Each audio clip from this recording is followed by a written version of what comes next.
Okay, everyone, we're going to go ahead and get started. We're really looking forward to a great discussion today, so I want to leave us as much time as possible.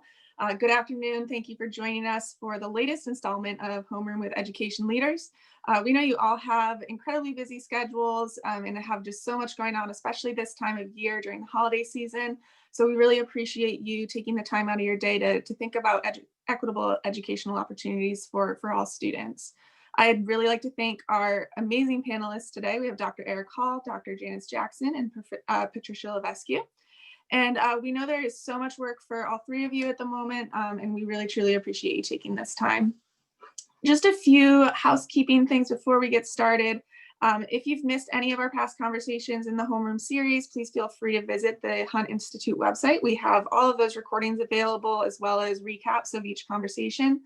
After our remarks today, we will hear from each of our panelists. We'll hear from them for about 30 minutes total, and then we'll pivot to a Q&A with the audience.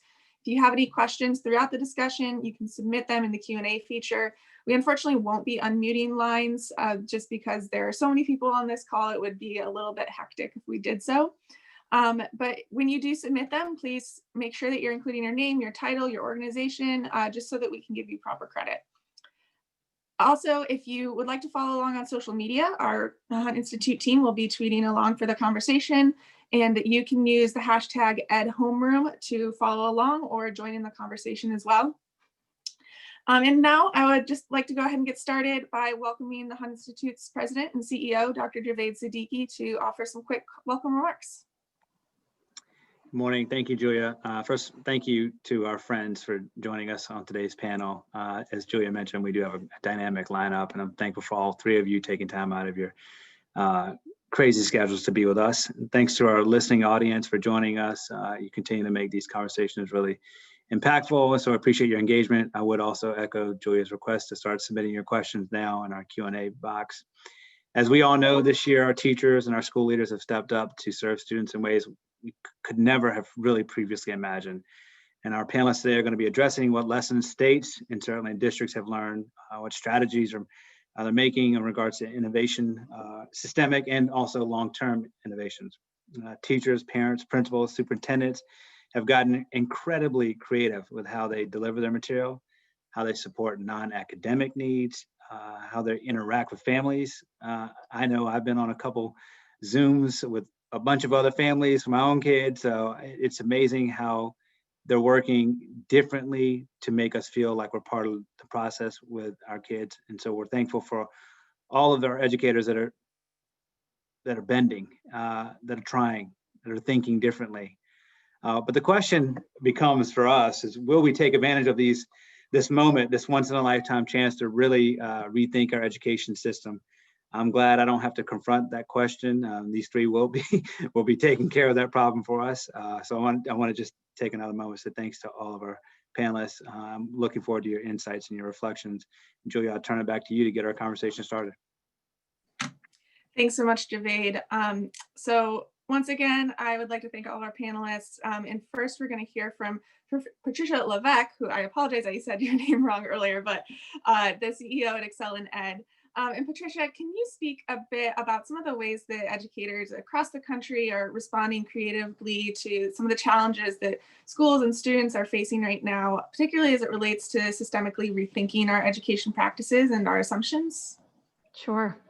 Well, thank you, Julia and Javed and the Hunt Institute for pulling us all together to have this discussion. And I think to talk about the opportunities, I first get the pleasure of talking about, not the pleasure, I'm saying that sarcastically, of talking about the challenges, right? How difficult this year has already been. So I'm going to just remind us we're coming to the end of 2020, just how bad 2020 has been. In late August, Education Week did a survey of parents and found that 36% of parents believed their children were making less progress in English language arts than before the pandemic. In the same survey, they found 80% of teachers said their students were making less progress in both language arts and math. McKinsey did an analysis using some widespread diagnostic data and found that students entering school this past fall. White students were between 1 to 3 months, had experienced 1 to 3 months of learning loss. Students of color had experienced 3 to 5 months of learning loss. They looked again at the data in going into the school year in the fall and found on average, students were learning only 67% in math and 87% in reading of what they had similarly done in the prior fall, which means 3 months of loss in math and 1.5 months of loss in reading. 400,000 teachers, according to Common Sense Media, don't have access to internet at home. 15 million K-12 students don't have access to internet. And 4.9, almost 5 million students don't have access to devices or internet access. Schools have been reporting declines in enrollment. The media has been reporting on missing students. In October, 77% of our students in the US were attending school full-time remote or part-time remote. The NEA did a survey and found that 1 in 3 teachers has said the pandemic has caused them to consider early retirement or consider leaving the profession. States are going to be impacted by budget shortfalls. That's how awful 2020 has been. That gives us a taste of the challenges of our educators and our school systems, and gives us I would then pivot to, what are the opportunities then for 2021 when you have all of these challenges stacked against you? And so one of those opportunities is addressing large scale inequities that we knew existed before the pandemic, but the pandemic has just shown this really bright light on: the digital divide, right? Some of us have been talking about the digital divide for more than a decade. We've called it the homework gap, the homework divide. But when everybody had to move to remote learning, people started recognizing there is a real challenge here for students that don't have access to devices, don't have good connectivity, can't keep plugged into their learning. What is also an opportunity? All across our country, school districts, district leaders, schools, teachers have had to pivot and learn how to do online learning, learn how to deliver remote instruction. They've had to change lesson plans, train up teachers. And the good news, even though the quality might be varied all across the country, there is a muscle that has been exercised massively across this country, that if we're smart and we learn from this opportunity that has been presented to us, we will plan for this better in the future. We'll do more intentional professional development and support for our teachers in how to continue to provide online learning.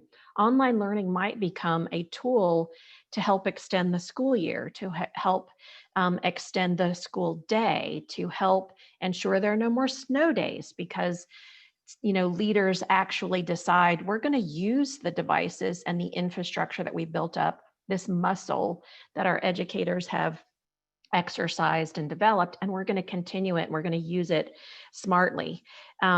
Parents have recognized the difficult and incredible role of teachers, right? Because parents have been much more engaged, have been seeing what their children have been experiencing. And that is what, at least when I would talk to teachers previously before the pandemic, is parental engagement was, they wanted parents to be more engaged. Well, parents are very much engaged. Parents are seeing what's going on. And that's an opportunity. Another opportunity is when parents are polled, they express great desire to return to schooling, but not necessarily to the way it was. They want something different. They want something better. They don't want to just return to normal. And that, I think, gives all of us that work in the education space an opportunity to really rethink and reimagine learning. And redesign the system. I'll give you one quick example of Success Academy, which many people have heard. It's a charter school in New York City where, when they had to pivot to remote learning, they decided that instead of having all of their Algebra 1 teachers provide the direct Algebra 1 instruction, they would have their best, strongest Algebra 1 teacher provide the lesson, and the other Algebra 1 teachers would provide the deep, intensive. Their time was freed up to spend more time in that direct support for kids who really needed that direct engagement. that is something that you don't often have the opportunity to experiment with something like that, but can carry lessons forward for other schools and districts. Um, States and districts leaders are going to have more opportunity to provide choice options for families. There are micro schools and pods, and parents being open to thinking about education not as a place, but as a process or a service or something that can be done everywhere. And so, as challenging as 2020 has been, there are a lot of opportunities ahead for those of us in education, and it's an exciting time to be working in the space. Thank you so much, Patricia, and for that, really comprehensive overview, and also for, the optimism with reality in there, which I think is, a really important thing to keep in mind.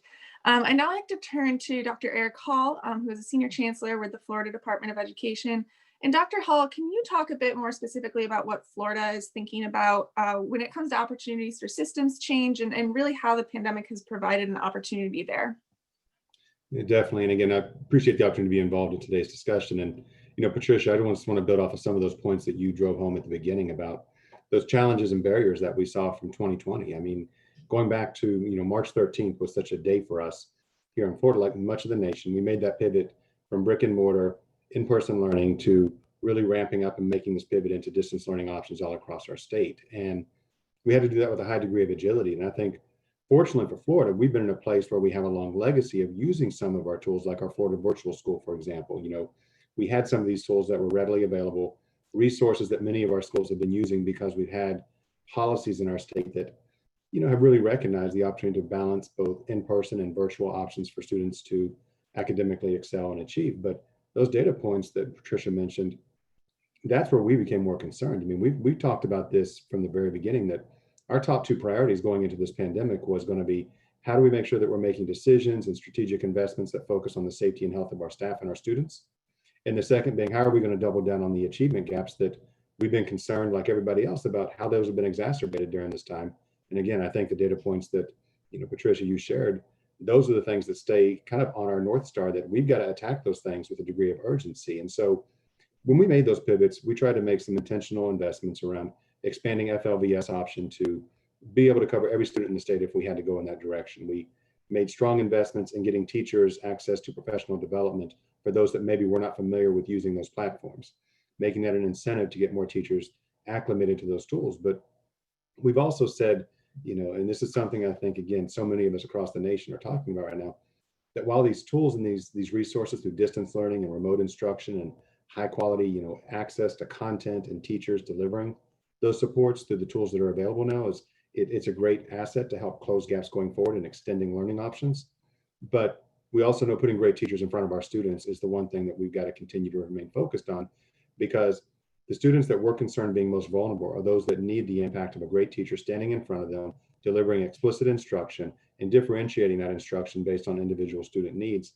And on top of that, being able to build those strategies that support, the emotional health and the overall mental health wellness of our students during this period of time. So we did make some very intentional decisions through our CARES Act plan, and I'll go back to that point because it sets the stage for the work that we're building on now about what are we going to do to support teacher professional development. We leveraged CARES Act dollars after we looked at what we were doing with the governor's emergency education relief funds, the 10% set aside that the state agency could use to help reinvest in our state initiatives.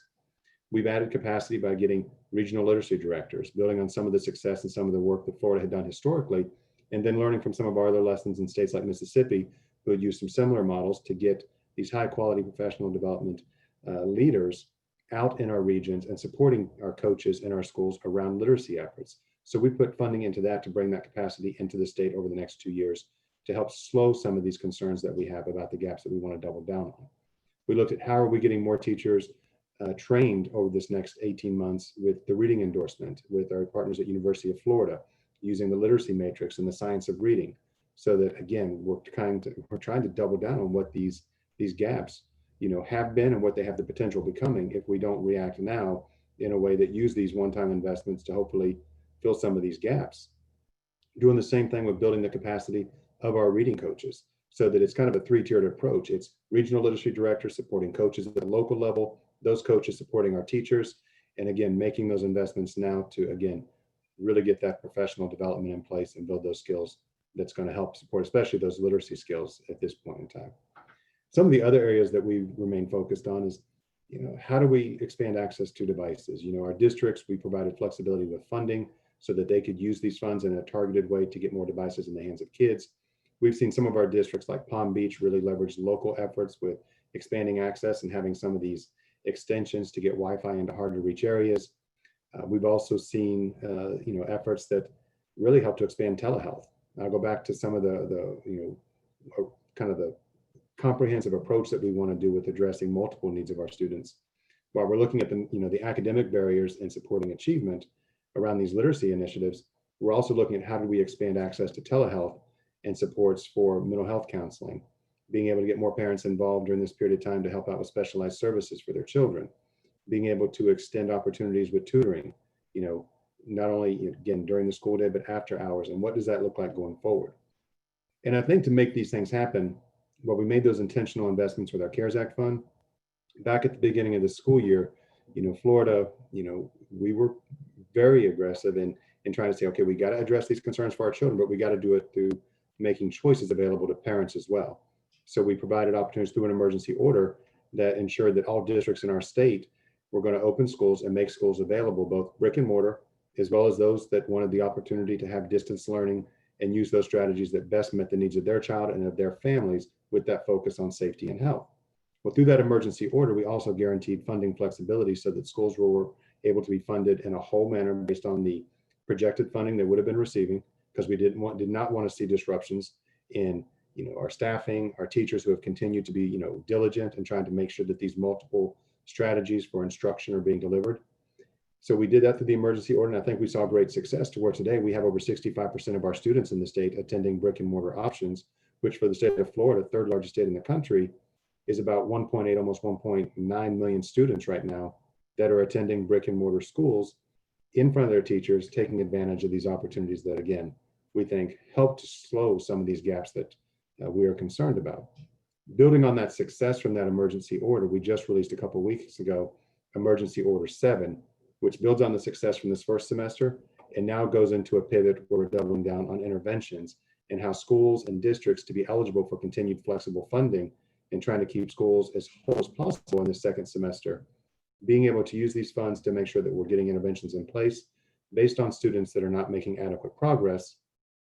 And in the absence of some of that year-end data that we did not have from last year with end-of-year assessments, using progress monitoring and some of the other tools that districts have been using, like iReady or Star Renaissance, NWEA map assessment, using those tools to help inform and guide the instruction at the local level. And then if students are not making that adequate progress, either by not participating in distance learning models, not being successful when we look at the academic growth that we would want to see students achieve, using all that information in a way that helps to inform the interventions that districts and schools will be delivering into this next semester and into the summer, so that by the time we get into next school year, we've leveraged every resource possible between CARES, flexible funding in our state, and then continuing to build on the capacity of our schools to provide these interventions in a way with the data that's available and engaging parents in those choices that best meet their needs.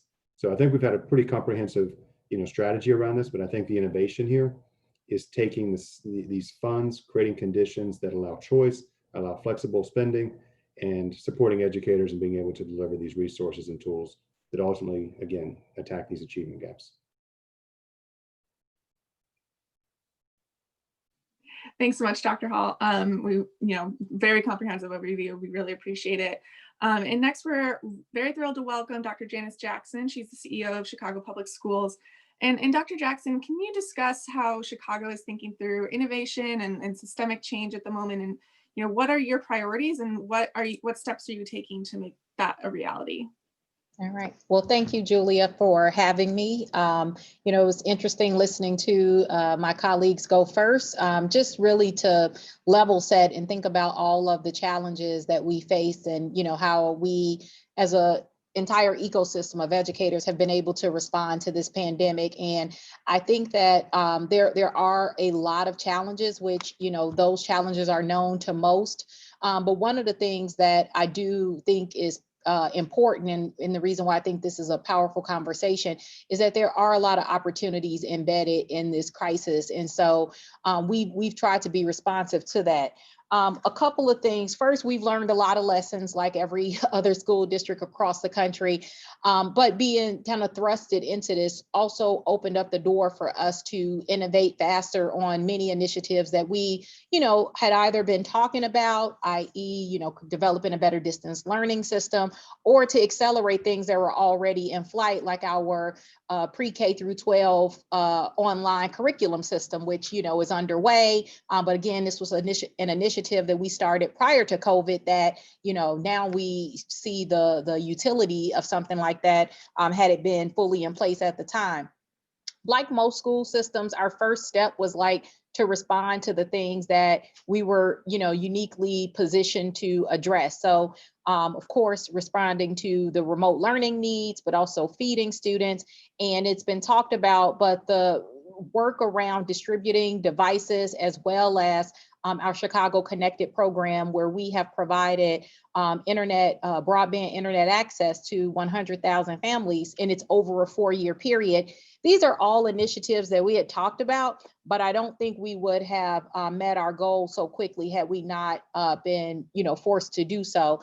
And so in that, I see a lot of opportunity. I think the Chicago Connected program, if I could talk about that for a second, I know that, or I hope, and I have every indication this is the direction that we're going in as a country. There's a lot of push in order for us to have, ubiquitous access in all communities for internet accessibility. And I think that has implications not only in the educational space, but also in so many other arenas, healthcare, helping with employment. And just even when we look at how different communities learned about the pandemic, there were barriers to information that prevented people from having accurate information in real time.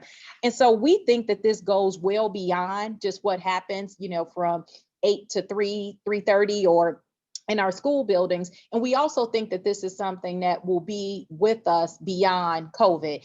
So I was talking to someone and I said, we've always said it would be nice to have a device for every student. Now we're at that point, and that's something that we will continue going forward in CPS because it's the right thing to do, and it allows us for much more flexibility in learning.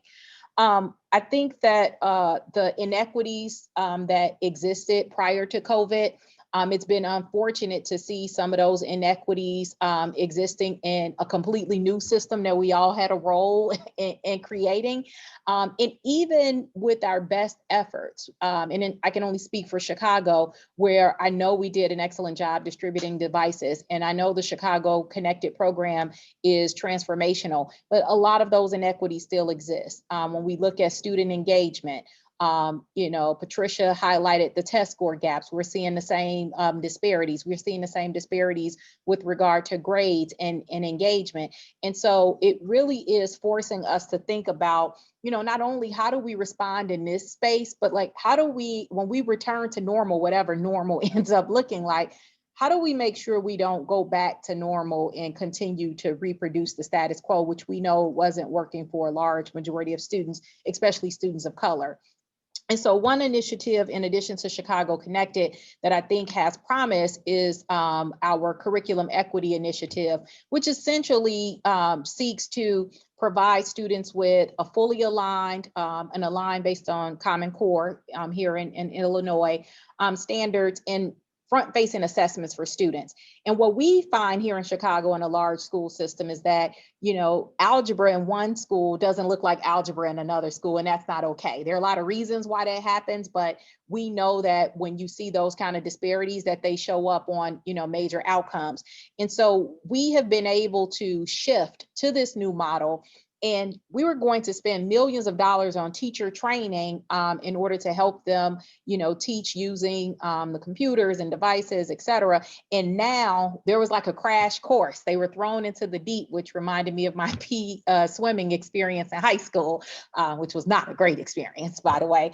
But they were thrown into the deep. And so the opportunity that exists there is that our teachers, who some of them may have been afraid to approach this, or maybe were traditionalists and didn't want to, this blended learning and all this other stuff just seemed to, just not the right approach.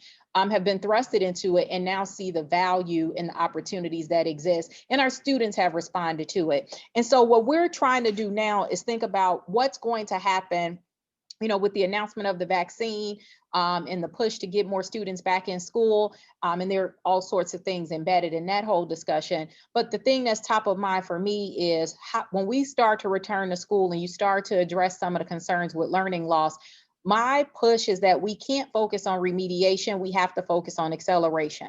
We have to be able to name what Patricia pointed out, which is not doing things the same way we did it before. There's been a lot of talk about that, but we haven't really named what that is going to look like. And I think school leaders and state superintendents across the country, we have to figure that out, because it would be a shame, for us to go through everything that we've gone through to learn as much as we've been able to learn and just kind of revert back to normal when we know that we were doing a disservice to so many students. And so for us, putting our finger on it, leaning into the innovation, but also leaving behind some of the practices and policies that didn't work for students.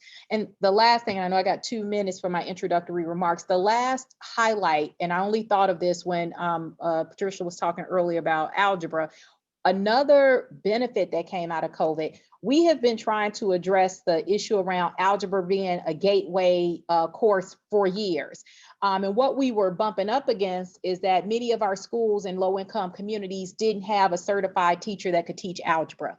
What we've learned through remote learning is that students can thrive in this environment. And so today we announced an early high school initiative that's going to start with math, but in 4 years, we're going to be offering freshman level courses to students across the city virtually. And again, that's something that we're starting in the pandemic that was born out of this, but this is going to exist in perpetuity, and it's going to allow thousands of students in CPS to have early access to high school, which we know puts them on a trajectory to take higher level courses in high school, go to college sooner. And so that's an innovation that was born out of this that I'm incredibly proud of.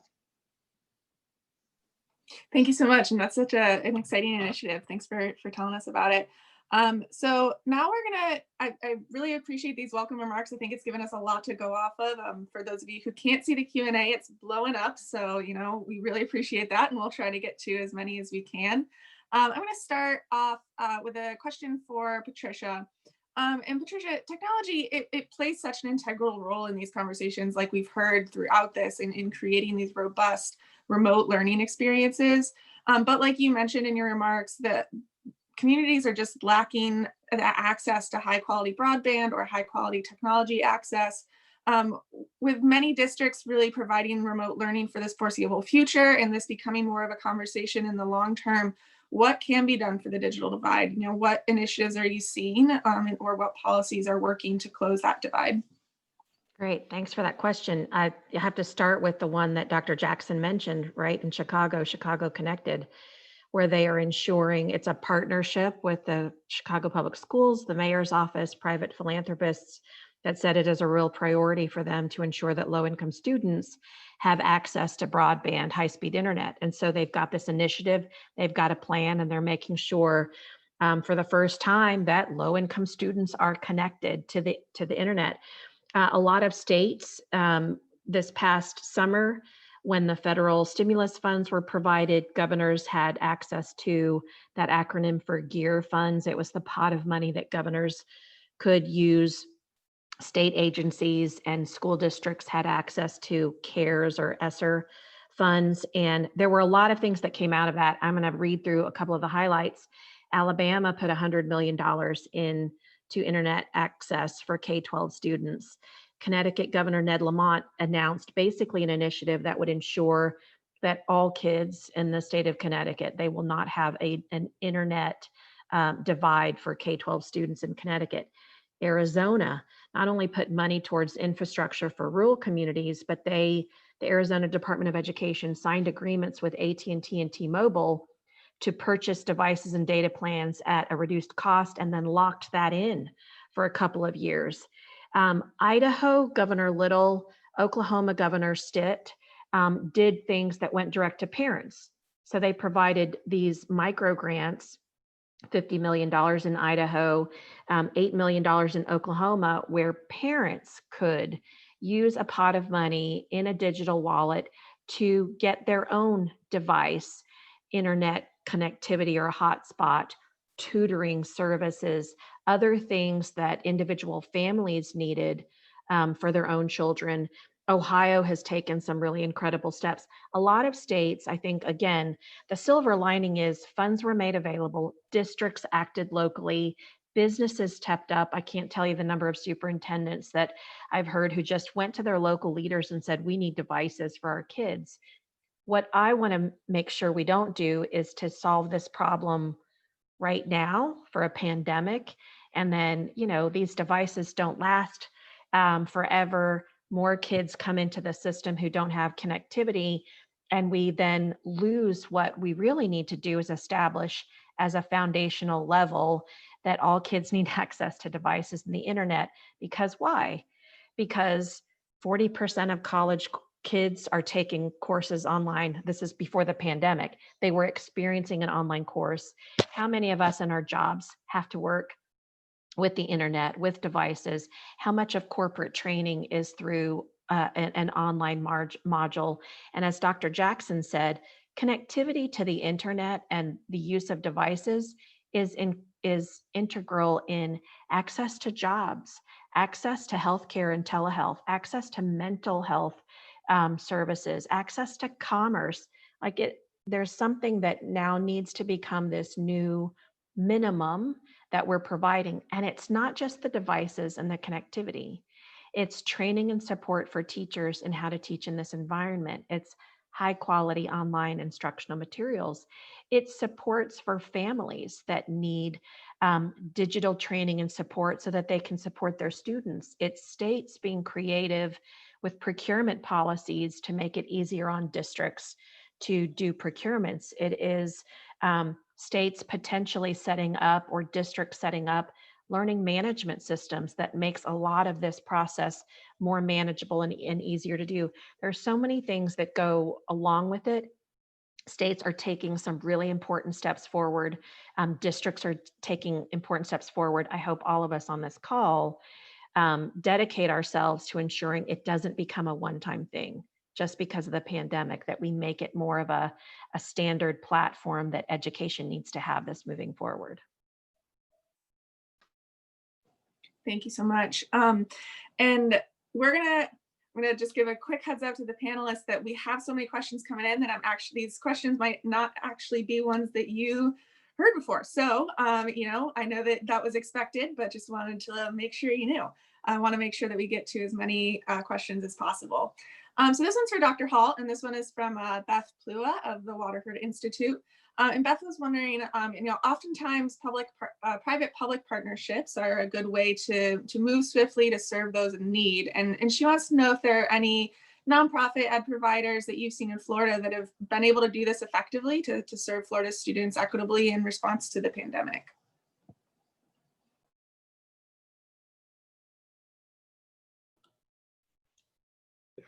So definitely, we have a lot of examples of just, when you talk about private-public partnerships and just the engagement across the board, we have seen just unbelievable responses from, I'll use one example, building off of the example Patricia mentioned a little bit ago about how, business and industry has even stepped up. We were just recently announcing the 10 million project with T-Mobile, where over the next 5 years, they're going to provide service for 600,000 families across the state as part of our efforts.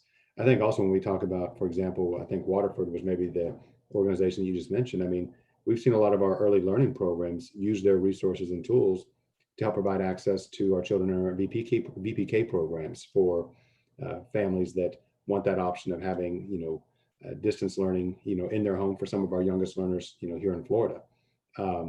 We've seen a lot of content providers try to open up their content and make it more available. Florida Virtual School is one of those examples where, while it's part of our state system, its content, which has been developed as their own enterprise, used in other states across the country, Florida Virtual opened up their content really, to all schools, all students in our state, so that again, we could try to mitigate some of these barriers. Now, as a state agency, we strategically invested in some of that capacity when you talk about server space and, getting devices in the hands of our kids. I mean, all that reprioritization funding, to me, is what allowed us to have this kind of agility that was needed during this time. to be so responsive. And I think to, again, the points that both of my friends and colleagues have kind of brought up, we can't just do this as a one-time thing and think that this is the here and now. We got to look at how do we use these tools and resources now to extend learning opportunities, be able to create, really some opportunity to close gaps in summer months when students might not typically be in front of their teachers.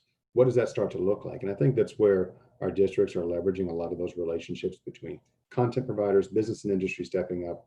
We've just seen a lot of good examples. And I would even say what we're doing with our progress monitoring tools right now and how that data is informing how to use both direct instruction in the classroom and reinforcing what our teachers do through the remote learning models.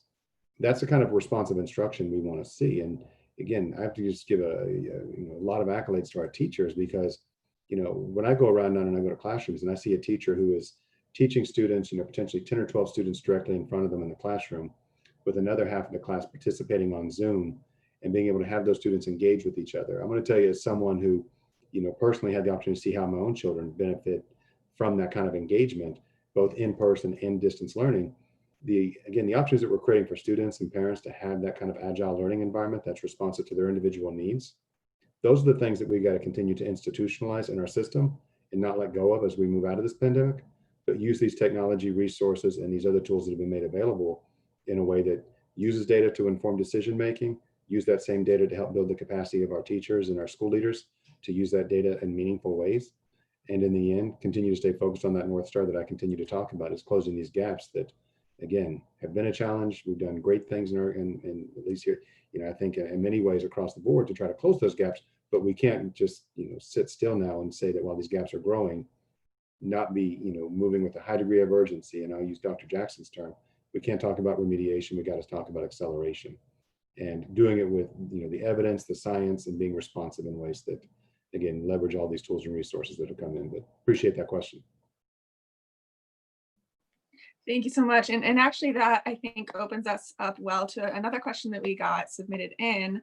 And this is from Clara Rivera, and she actually kind of focused on that, we can't focus on remediation, but focus on acceleration. And, that's a very good point. And I also wonder, Dr. Jackson, how does that also work for some of those foundational skills that, might need a bit more time or, might need to be reinforced? And how do you make sure that you're kind of balancing those in a way that's effective? Yeah, I think it's a fair question. What I would offer is, if we even take a step back pre-COVID, when you're working in a school system or in a school where students maybe come in, grade levels behind or missing some of those foundational skills, or, there are just some learning gaps that exist. I led a school, 2 schools for 11 years and worked with students that fit that demographic. And the message always has to be grade level appropriate instruction. When we start to focus on remediation and foundational skills, the research shows us that many of those students stay there year after year after year. And the trade-off there is that they're not getting exposed to the grade level appropriate content, and then pairing that with the supports that are needed in order for students to access that content. And I think along the lines of the discussions that we're having here today, what I'm proposing is that what I don't want people to do is to, respond to the pandemic and be taken away by all that has happened. And I'm happy to see that this hasn't been the case. I feel like our teachers across the country are forging ahead, but that we have to continue progress. Students have to be presented with grade level appropriate information in different disciplines, but that we have to support them. And now with more ability and teachers being more facile with technology, et cetera, they can incorporate and use some of these skills and programs, a lot of these tools that are out there to help supplement and rebuild those skills. And I think the other opportunity there, and this may be getting in the weeds from a pedagogical standpoint, is that this is also now another tool. If every student has a device when we return to normal, this allows for students to do independent learning while the teacher is doing more small group instruction for those students who may be lacking some of those foundational skills that were mentioned. So I think the message here is that we forge ahead, that we don't allow ourselves to be set back by all that is happening, but that we use what we've learned during this pandemic to offer the kind of interventions and additional support that's needed for our kids to keep progressing. Thank you so much. We have another question here, and this one was actually sent in beforehand. And I'm going to direct this to Patricia. You spoke a lot about the access to broadband, the access to technology, and the question of equitable and fair assessments also comes into this, and it's proven to be a challenge, as we've all seen over the last year. And how can we be innovative in the way that we're assessing students to really ensure that these methods are holistically measuring their progress, but are also fair and equitable? Sure, that's a great question. I think, let me start with a statement that wasn't mine, but I will repeat it, and that's, we measure things that we care about, right? So if we care about students being able to read and write and do math, we are going to measure it. And that is one thing that I hope we don't lose. We lost it earlier this year, understandably, with all 50 states not administering the statewide summative tests, but hopefully in the spring, especially because we need to make sure every student counts. We need to know where the learning loss has been the greatest so that we actually take action and provide resources and supports where it needs to be. What are other things that we need to measure that we aren't normally measuring, I think is an incredible question. And one, in some of the chat, I see folks talk about college and career and technical education. We did a lot of work in talking to parents and talking to education advocates to see if there's any agreement in what are other things that we should be measuring. One thing that parents and advocates agree on is they want to have more information about what happens to students when they leave high school, because test data now, English and math data, is a proxy for how we think kids are going to do when they leave us, when they leave school. And so actually having information on what happens to students when they leave, who goes on to college, to post-secondary education, to military, directly into the workforce, that's a data set that we really need to start collecting so we know and see where we can improve, where we have huge gaps, because I know we are going to have gaps with low-income students and at-risk students, underserved students. Something that Chicago is doing and has been doing for years is using the 5 essentials to look at teacher and student climate. I actually think again, in talking to advocates and people who work in education, really understanding what the teachers feel, how they're feeling safe, supported, how students are feeling on engagement. The data from 5 essentials that has been done for a couple of decades is highly correlated with student learning outcomes. And a school that is, I can't remember all the terminology, but is green in 3 of the 5 essentials has a much greater likelihood that they're going to achieve learning outcomes from kids. Schools that are red, they're not doing well in any of those 5 indicators, is very highly correlated with a school that's also not going to have learning outcomes. But the data from that can be used by the school level or the district level administrator to really drive some important changes within the school. So teacher and student climate surveys are something that I hope more states will look at. And there are other measures that I think we should become more sophisticated at tracking and measuring, not necessarily in a high stakes way, but for transparency, for reporting purposes. What credentials are kids actually earning in secondary or in post-secondary? Half the states in our country couldn't tell you. What are kids actually earning from a credential or a certificate or a degree? How do those things align with actual mid-skill or higher, mid-wage or higher in-demand labor market needs in their state or region? There are a lot of those things that I hope as we move forward, we start adding to things that we measure and that we pay attention to, because we should be caring about those things. Thank you. And I think you have a good segue there into a question that we got from Dr. Sonnenberg. And Dr. Sonnenberg was wondering for Dr. Jackson, but I'd also like Dr. Jackson and Dr. Hall to maybe give a little bit of thought on this, both about how CPS and Florida are approaching CTE and making sure that students have access to the pathways of their choice, but also thinking about this shift in workforce that we're likely going to see over the next 10 years or so, and and how your schools and your states are kind of preparing for that shift and preparing students for that shift. I'll start with Dr. Jackson. Sorry Yeah, about it that. looks like Eric was nodding to me. Well, a couple things. One, CTE is the largest program for high school students in Chicago public schools.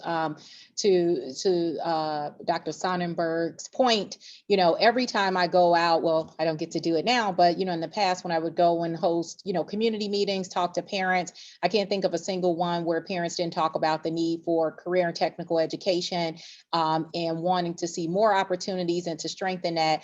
And the reality is in Chicago, and we're a choice district, we have a variety of programs.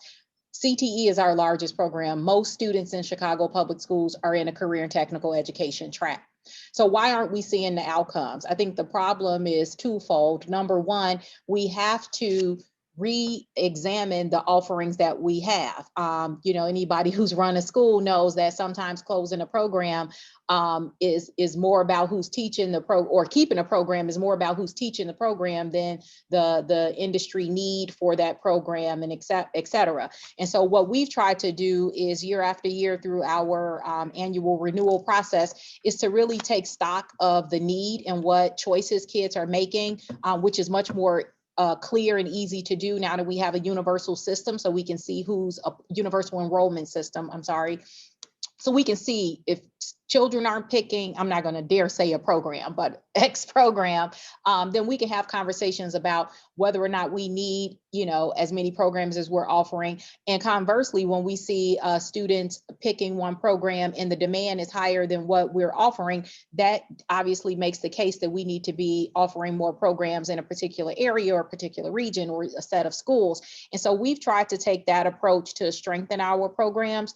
The other thing that we've seen is that with budget cuts, CTE programs are often the first ones to, be cut in some schools. I think arts teachers would argue against me on that one, but these are the ones that are usually up for discussion initially, mainly because of the expense of the program. And while we've seen consistent support, financial support through Perkins for CTE program, the amount has dwindled over time, and there are a lot of restrictions there. So what we've done in CPS is we created something called the Chicago Bills program, where we were seeing different programs close. And so we created these regional hubs. So we, at one school, Dunbar High School, which was an under-enrolled school, we brought back 4 trade programs based on industry data and need, partnered with the unions in order to offer these programs, and then built labs built to suit these programs, which, in many of our schools, the labs were not, they were past their prime, to be blunt.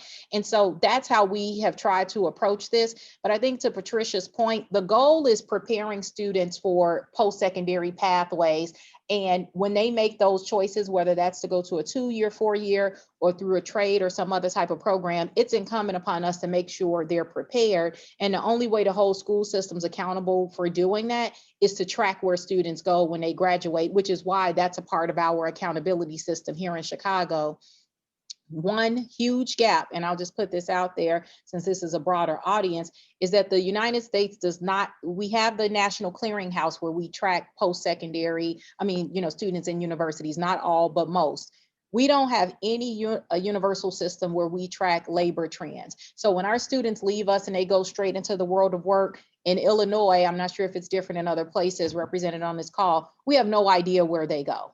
I'm hoping with the new administration, there's going to be a stronger partnership between the Department of Ed and the Department of Labor, where that information is much more transparent, because I think that's the next set of data that we need in order to do better planning at the high school level to prepare our kids for life after they graduate.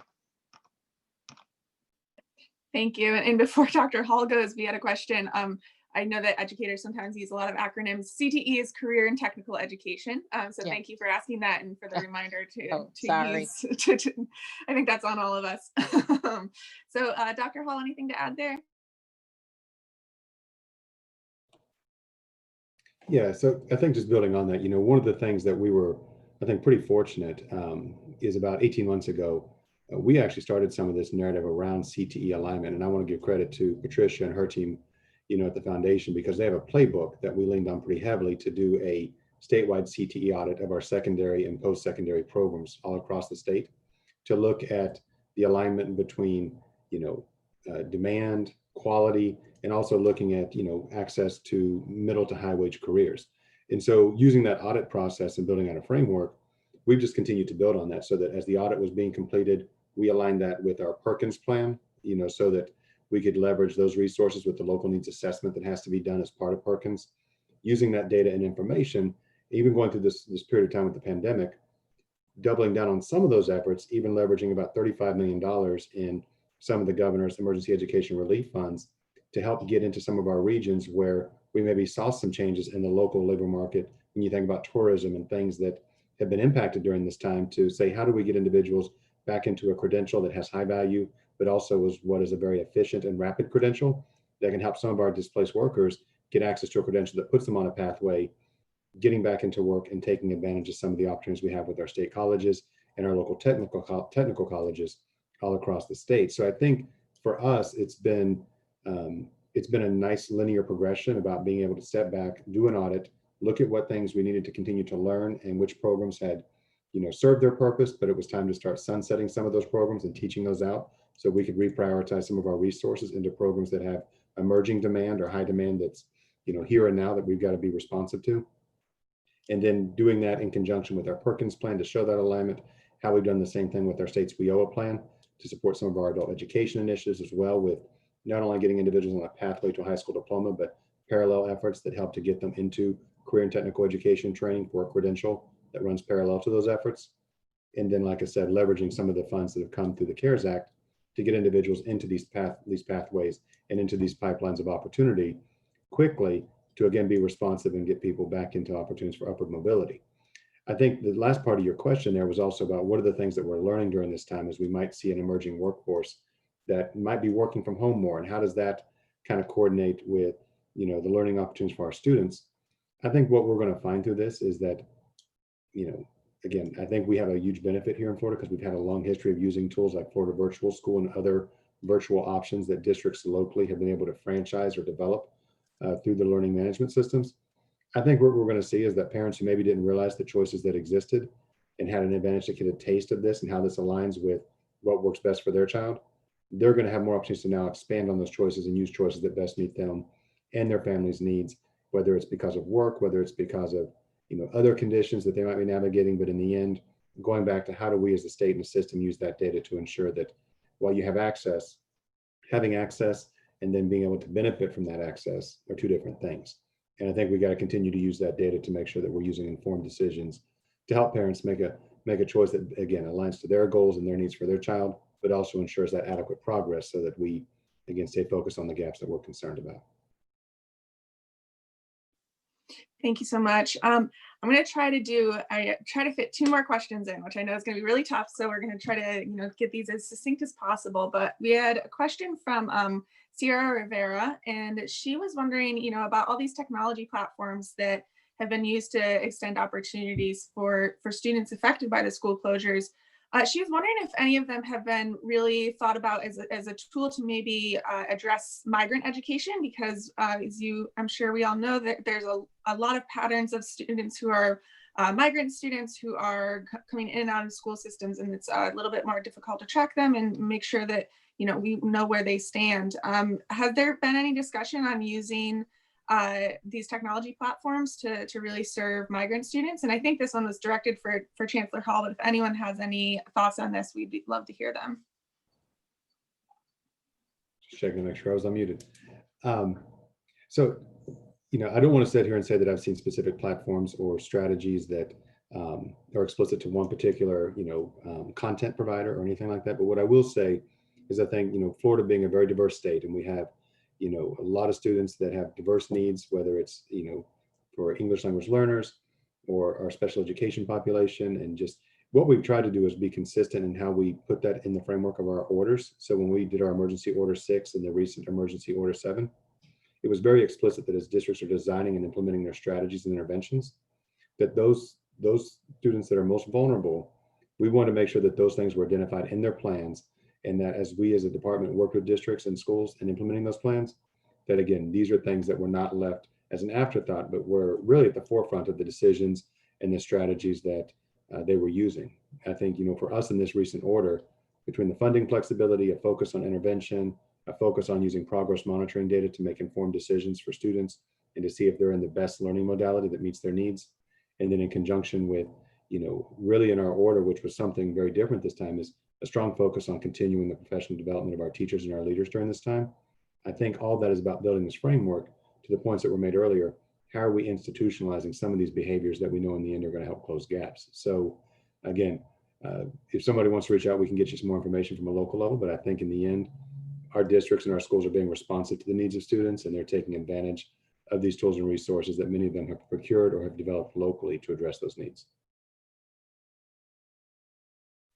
Great. So I'm going to do just kind of a last round robin question for each of our panelists. And, if you just want to take 30 seconds or so to maybe tell us, if you were to take one innovation or one lesson or anything that you've learned over the last year and make sure that it sticks into 2021 and beyond, what would that be? What do you think would be the most effective innovation or policy that you would want to see stay? And so I'm going to kind of go reverse order here so that Patricia doesn't have to go first every.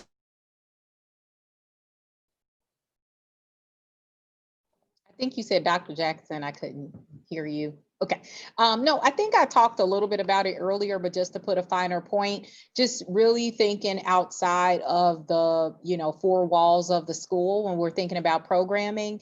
The example I gave around algebra and just this early high school initiative, we've been working on this for the past 3 years, and, our strategy or set of strategies focused on how do we get more teachers? How do we get them to select the schools that are in need? And how do we build these programs? How do we make sure we have enough students that, qualify or are ready for the program, whatever that means? And so now we see that we can use technology to leverage.